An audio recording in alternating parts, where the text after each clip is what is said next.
ఇక్కడ ఈరోజు ఏదైతే రెవెన్యూ అధికారులు కూడా అలా వేరే వాళ్ళు వాస్తవానికి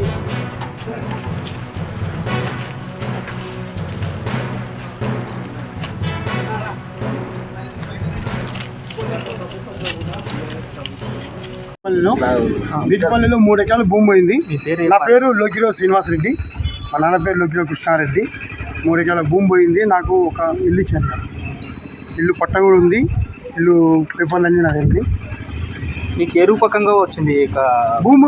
మా భూమి తీసుకొని ఇల్లు ఇచ్చాను. ఎన్ని ఎకరాలు? నా దగ్గర ఎకరా పోయింది సార్. ఒక ఎకరా పోయింది మాది.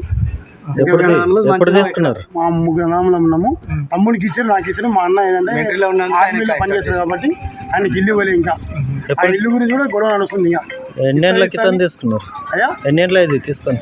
5 సంవత్సరాలు అయింది. ఈ ఇల్లు తీసుకొని 2 ఏళ్ళు అయింది. కానీ భూమి తీసుకొని భూమి తీసుకొని 2014 మొదటి నుంచి నాకు ఇల్లు మాత్రం 2020-21 ఇచ్చారు. 1 year అయితే అయిపోయింది. ఎవరి పేరు మీద ఉంది? నా పేరు ఎల్ శ్రీనివాస్ రెడ్డి. గవర్నమెంట్ వాళ్ళు ఇచ్చిందా లేకపోతే శ్రీనివాస్ గౌడ్ గారు మాకు పిలిచి అలా కట్టించినారు. ఆయన డబ్బు అందరికి మా అందరికి 50 ఇల్లు వచ్చినాయి. నాకు ఇక్కడ 50 ఇల్లు వచ్చినప్పుడు అందులో నేను కూడా ఉన్నాను. మధ్యవర్తి ద్వారా లేదు, మధ్యవర్తి ఇవ్వలేదు. డైరెక్ట్ మేము 50 మంది ఇల్లు ఇచ్చినప్పుడు అందులో నేను ఉన్నా. నన్ను పిలిచి పేరు వచ్చి శ్రీనివాస్ గౌడ్ చేతుల మీద నాకు ఇల్లు ఇచ్చారు. డబ్బులు ఏం తీసుకోలేను మా దగ్గర. అడవి భూమి పోయింది కదా, ఇంకేం తీసుకోలేదు డబ్బులు. ఆ భూమి దేనికి పోయింది? డబుల్ బెడ్రూమ్లోకి పోయింది. ఇక్కడ ముస్లిం వాళ్ళు ఈజీగా కట్టిండ్రు.